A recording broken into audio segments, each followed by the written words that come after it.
We breaking bread, yeah. We breaking bread, yeah. We breaking bread, yeah. One conversation at a time. We breaking bread, yeah. We breaking bread, yeah. We breaking bread, yeah. One conversation at a time. The Breaking Bread Village. One conversation at a time. The Breaking Bread Village. One conversation at a time. There we go. How are you? I am free from the broadcast room. I have been a victim of the meeting room. I thought that those days was over for my people, but I guess not. How are you doing, my sister? I am well. Thank you so much for taking the time to come on today. Well, I figured that if I don't tell the truth, nobody will. So here I am.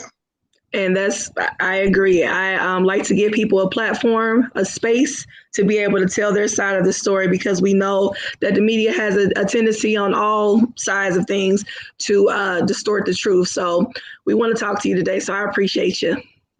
Well, first of all, I want to add something to what you just said. There is no side of a story. The truth is the truth is the truth. Either you lie or you get. So there are no two opposing versions. There's the truth, and then there's what's been told to you to elicit some type of effect. But as you and I both know, what's done in the dark always comes to the light. And that's where we find ourselves today. So let us begin.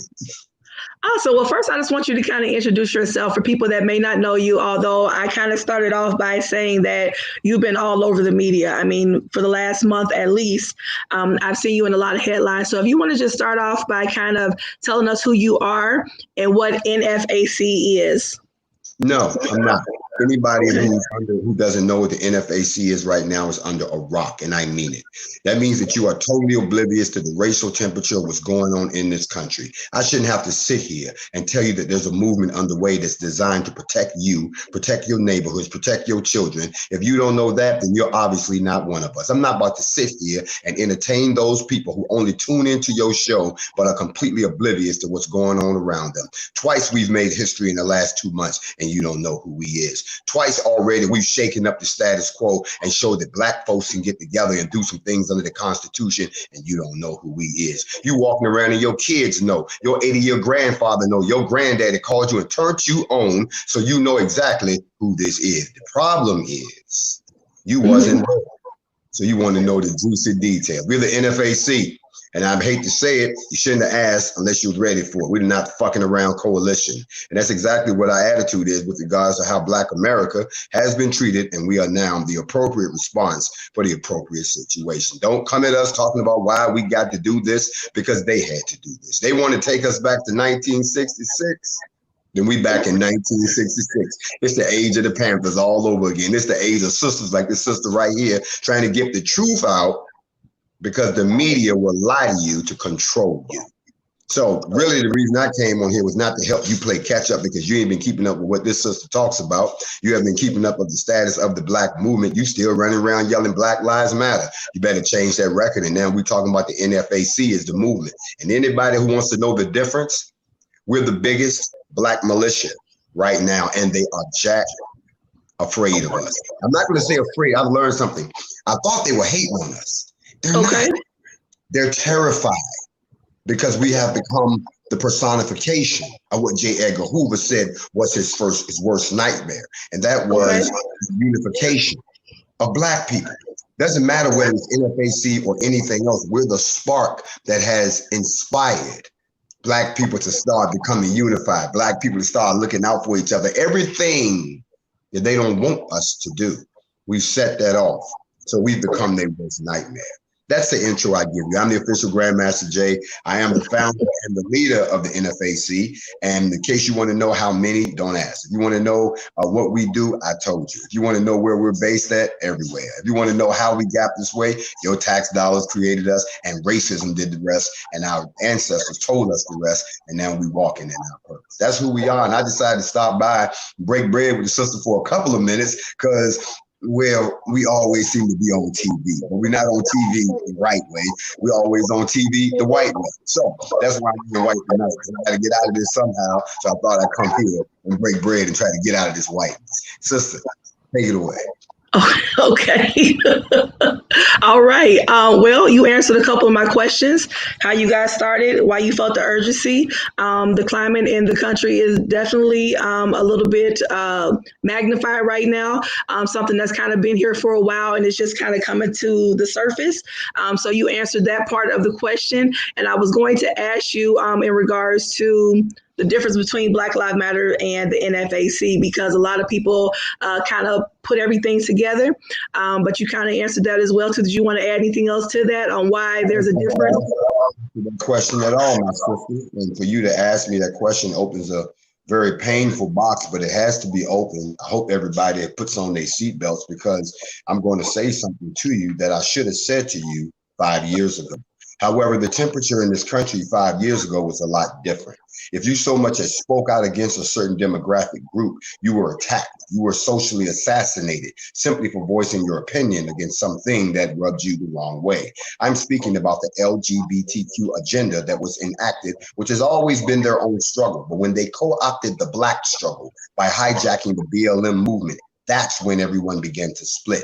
Just go to the organization's website and read what their purpose is. There's nothing in it for straight Black men. They want men emasculated. They want trans men. They want to separate the masculine core from who we are. And when brothers realized what was going on, we stepped away from that movement, because that's not how we got our civil rights. That's not how we're going to get our stuff back that we need. We're not going to be able to sing and rainbow our way back to the revolution. Malcolm even said there's no such thing as a bloodless revolution. That don't even happen in the movies. Go research it for yourself. Matter of fact, I just happen to have a copy laying right around here. If you haven't had a chance to go out and read Black Against the Empire, or if you haven't had a chance to read the total Malcolm X autobiography, go on and verify it for yourself. He never said that we were supposed to kumbaya and get our buddy with everybody and bond with the very people. He said that we needed to take back what was ours if they didn't give it to us by willingly, that we would take it by force. We split amongst the ideals that, oh, we can do this non-violently. And now what has happened is the same thing that they're trying to make happen with every time we start a movement, that they come and they co-opt it, they give money to it, and then they own it, and then they pervert it. You got more white people out here running around now with Black Lives Matter signs as if that's some joy, feel good, get out of jail free card for the 400 years of oppression they don't put us through. No, it ain't going down like that, and we ain't trying to go out like that. That's why we don't rock with them. We rock with the concept too, but we already know that Black Lives Matter. Hell, I even got brainwashed just like everybody else. There's a video floating around. People talking, he said all lives matter. The same way that Martin Luther King said, he stood his ass up there and said that I have a dream. And then 5 years later said it was a goddamn nightmare and that we had integrated into a burning house. He had his aha moment and woke up, and so did I. And it didn't take me and a bunch of other people long to realize that this shit wasn't moving the Black agenda ahead. This wasn't changing the laws. This wasn't helping us get financial redistribution of our wealth. This wasn't helping us do anything to reverse all of the stuff that had been done to us. This was some kumbaya, joy, feel good campaign, as if we all wanted to be part of the rainbow of somebody else's platform. That's not what we were supposed to get out of the deal. So not fucking around means just that. We're not fucking around with the lies no more. We're not fucking around no more with your excuses. We're not fucking around with your laws no more. We're not trying to blend in with you no more. We need our own stuff to determine our own destination. Then we will work along with y'all. It was Malcolm that said, you cannot learn to love another race until first you learn to love each other. And that's what we got to do first. That's why we're by us, for us, and only for us. Okay, that leads me to my next question. Okay, in regards to many people have likened you to Malcolm X, and I know that you have kind of talked about how you have the spirit of Huey and the spirit of Malcolm. Can you expand on that a little bit more?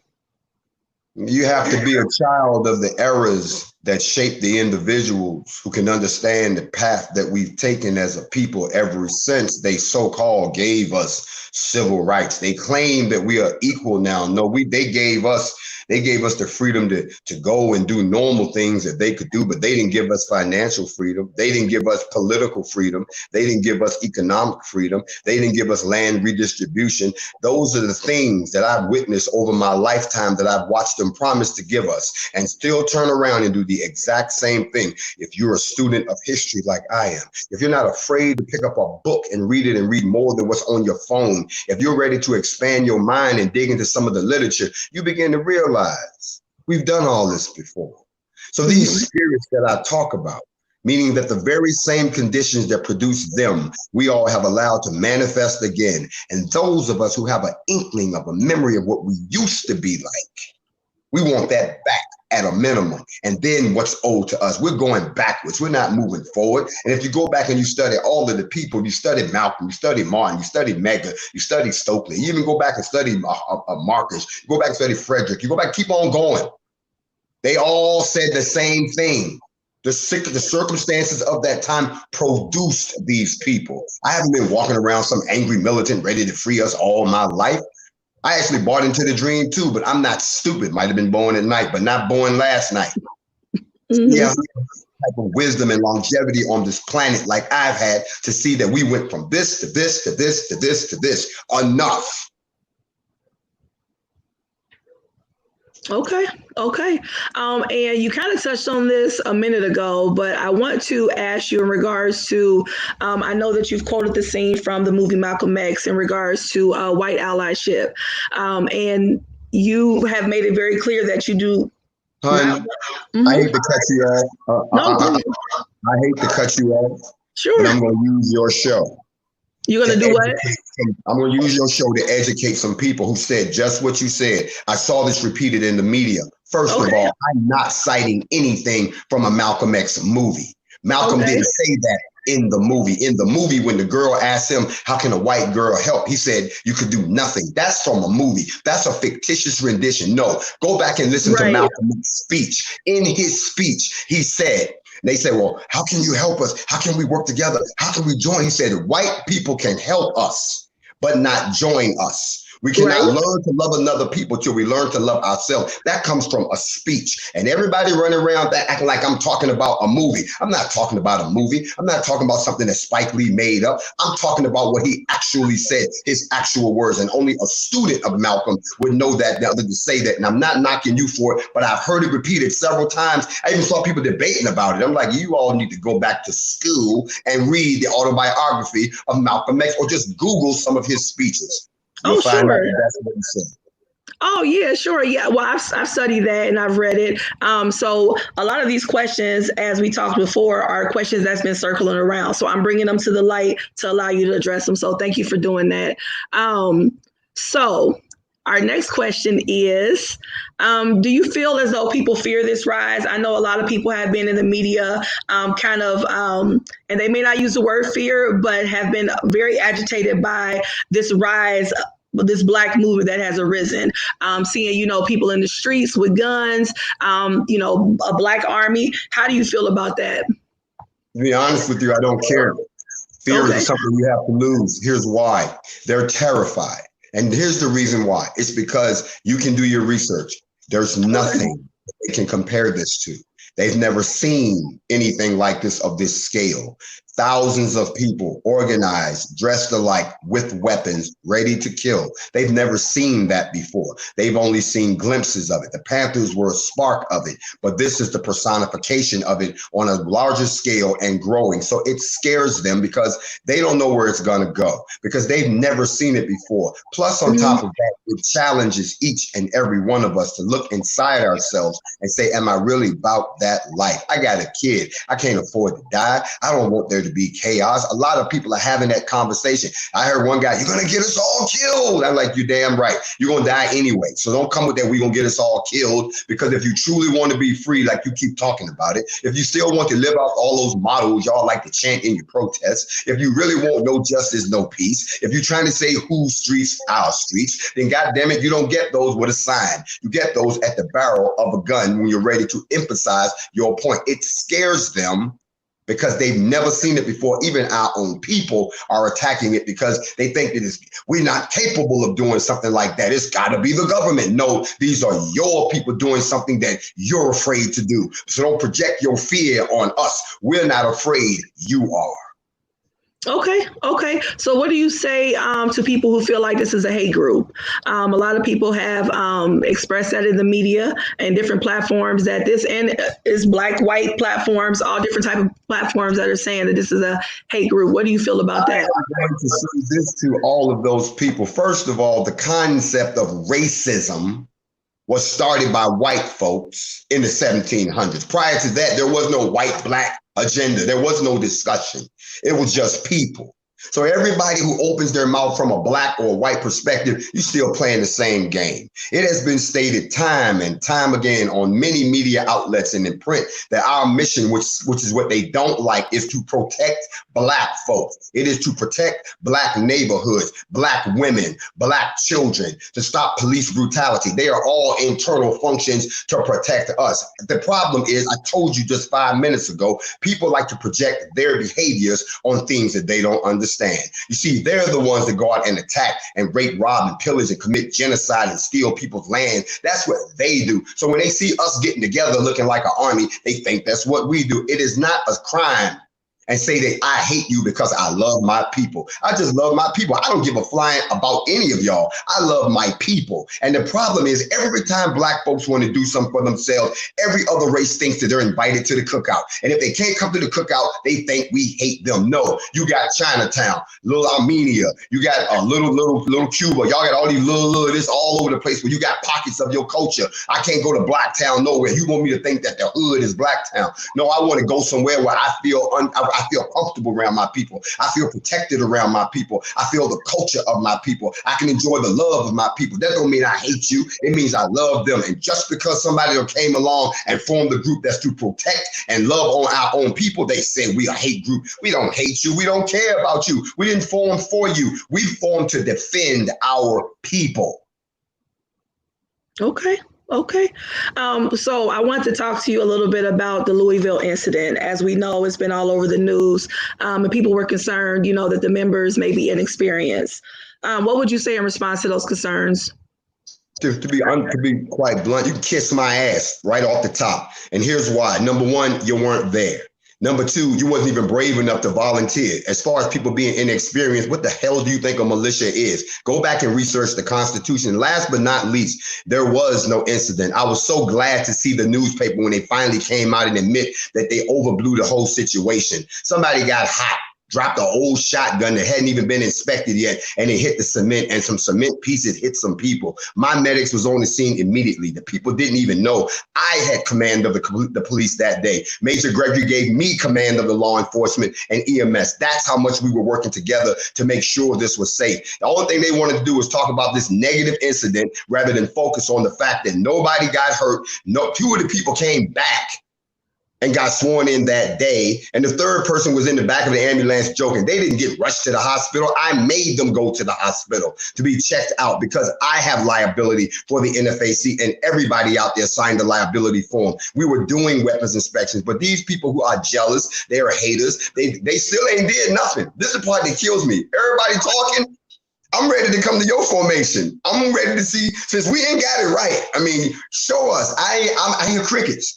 And I'm going to say it on everywhere I go. Until you show me what you're doing, shut the fuck up about the NFAC and what we did. We went down there on a mission to get justice for Breonna Taylor, but y'all ain't talking about that. We got a response from the Attorney General and we got a clock, but y'all ain't talking about that. We got down there and the neighborhood showed us love, and the people came out and said it was glad that we came through when we walked through the regentrified areas and gave these people hope. And 90-year-old people was out there crying, talking about they thought they'd never see brothers and sisters stand up for their rights, but y'all ain't talking about that. We gave a speech that some people said was one of the best black speeches they heard in years, but y'all ain't talking about that. And the fact that even the media that was out there said that it's a shame that mainstream media is only talking about an incident that happened 3, 4, 5 minutes before we got all those people in the street, 3,500 black people coming there. They don't want to talk about that. They want to talk about the fact that somebody got hot and dropped a weapon in the middle of a security inspection, which happens in the Army, Navy, Marines, Air Force all the time, happens on the police force all the time. But because they want to run, and they ran with this story, and all y'all, and this is what make it so sad, and I'm gonna bless you real quick. I wasn't gonna teach, but since you got me on, I gotta give you one before I go. Okay. Y'all let them do it to you again, black folk. Let me help y'all out. The white man started the lie. Black folks ran with the lie. Then the white man changed his story. Hey, we were wrong. It wasn't whatever, and left y'all arguing amongst yourselves. See what he did? He split y'all up again, because the art of division It's how they keep us from becoming unified and becoming any type of a threat. The very fact that y'all still talking about this, even after the white media has recanted the story, said that they overreacted, y'all still talking about it and not talking about the success of what we did down there for Breonna, shows me just how asleep and brainwashed Black people are. Well, and so in all fairness, a lot of it was not, like you said, told. So how do people know unless we ask, right? Because that's the only part that we got shown was that episode. We didn't get to see a lot of the stuff that happened. No. Here's the problem. And this is why they having a party over on my page right now, because my words today was, didn't I tell y'all? I told everybody what happened. I kept saying what happened, but nobody wanted to listen to the brother, man. I kept telling y'all what I even brought the victims on my live and showed them, and nobody wanted to hear that. Y'all want to run with the white man said, because think about it. We went up Stone Mountain, no coverage. We came down Stone Mountain, no coverage. Nothing happened. Fox didn't touch it. CNN didn't touch it. CBS didn't touch it. ABC didn't touch it. Black media didn't even touch it. But the moment somebody dropped their weapon, that shit was breaking. They out there. And the headlines was crazy. It went, let me tell you how crazy it was. It went from, let me show you how bad we are. It went from accidental discharge to people calling me and talking about, Jay, I heard you was in the ICU, that you got shot by the BLM. I'm like, who the fuck told you that? I saw, I'm serious. These are newspapers. I'm reading them now like, boy, they gonna get sued. And they all trying to clean it up now. I know I'm laughing, but I tried to tell y'all. No, it's okay. You were not there. So you don't know. So think about where you get your information from. You didn't get it from us. But let me give y'all one last thing that a lot of people miss. When the whole thing is said and done, it was the investigation that was done by NFAC that became the final decision that the police took, where they declared nothing had happened. We did our own investigation and got to the nitty gritty of what really went down and presented that to the law. And they said, why do you think ain't nobody got arrested? Why do you think there's no gun? Why do you think none of that? Because they knew that they lied, but they also let us conduct our own investigation, which means we just showed you an example of community policing. We policed our own problem, did our own investigation, and then went to these guys and said, this is what happened. And they said, you know what? That's what makes sense. That's our story. We're done. That's community policing. Okay. And again, like I told you before we started the interview, I am going to ask questions that people have addressed because I'm happy that you're asking these questions, because all you're doing is giving me a chance to show people how you need to be very, very, very sure about where you get your information and stop running. Do your research. And I watched this story just run. And believe it or not, I had an interview with ABC News and they wouldn't get off of that. They wouldn't get off of it. I'm like, we talked about it, but that wasn't the purpose of our interview. They was there to talk about my how I felt about the whole event, but they wouldn't. I'm like, why are y'all harping on just this one thing? Well, because, it could have been worse. Coulda is not what you're reporting. This ain't the makeup news, is it?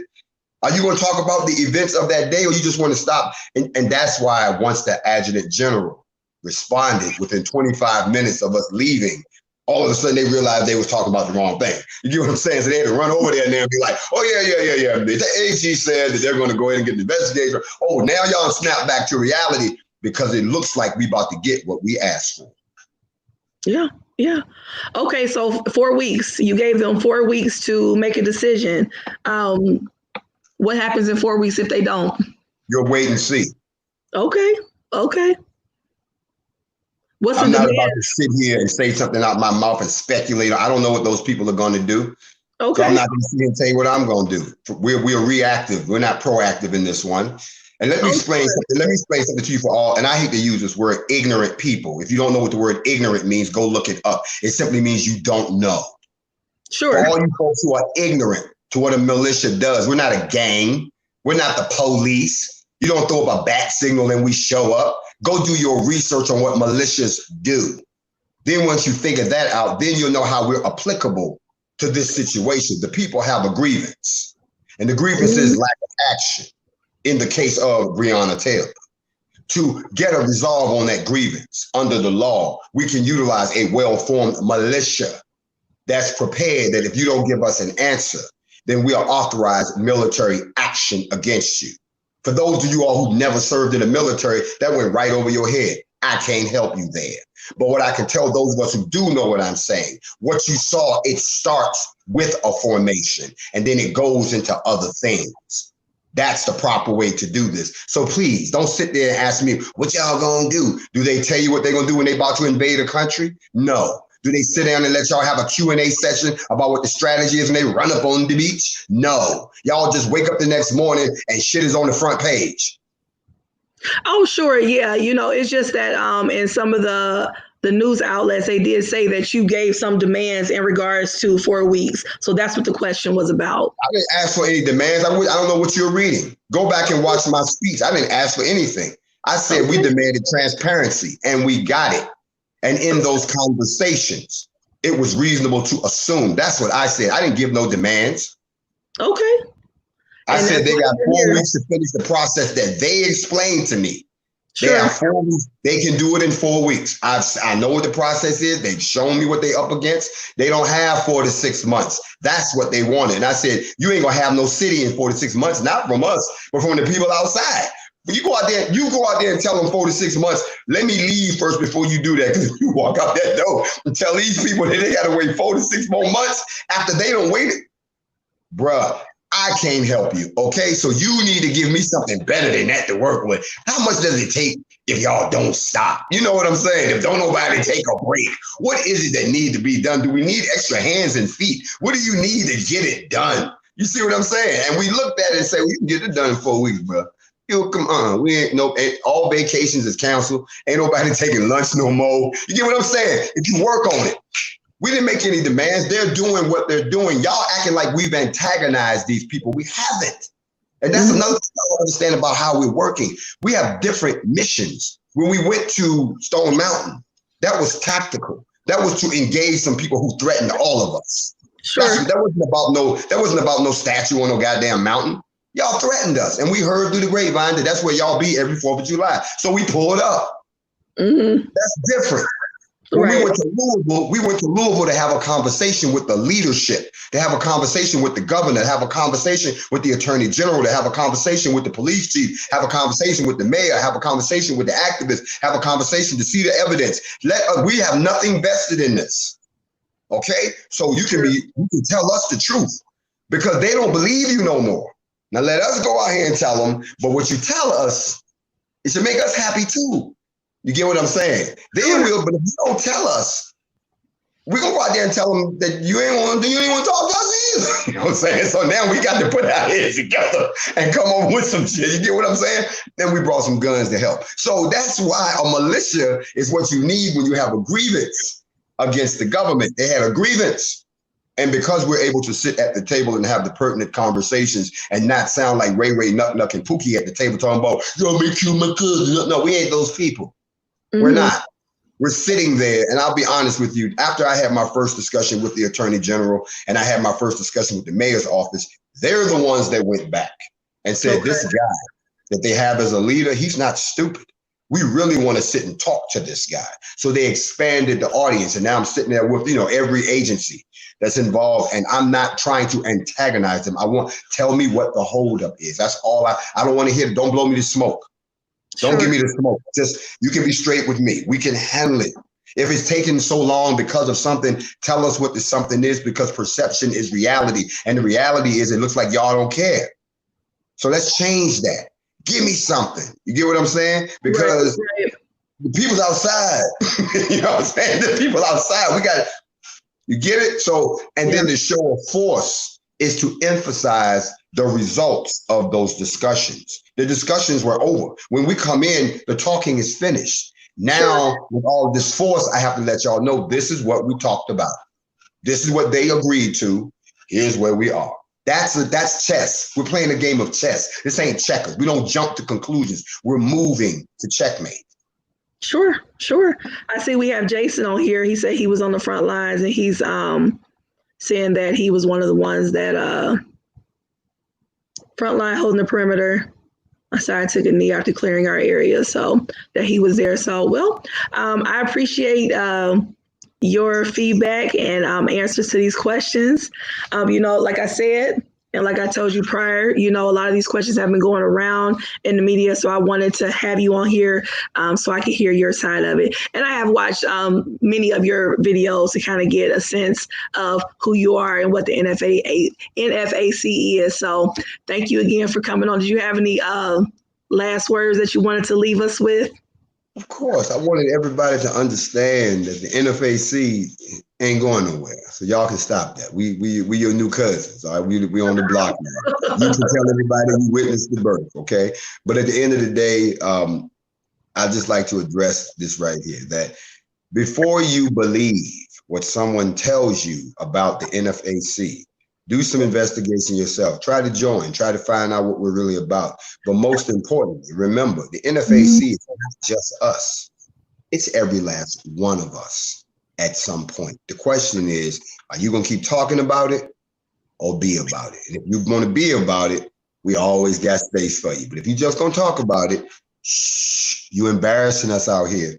I love you, my sister. Thank you for having me on. And I'll see y'all. If y'all want to come check me out on Facts Over Feelings or the Morning Mental, that's right here on IG, also at the official Grandmaster Jay. Grandmaster Jay. If you want to join the NFAC, it's info@blacknfac.com. And of course, my sister, it's always a pleasure to be breaking bread in the village with you.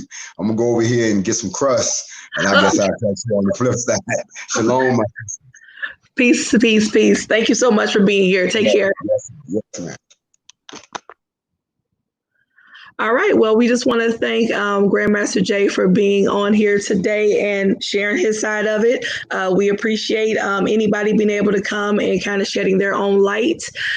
So again, thank you guys for watching and have a great evening.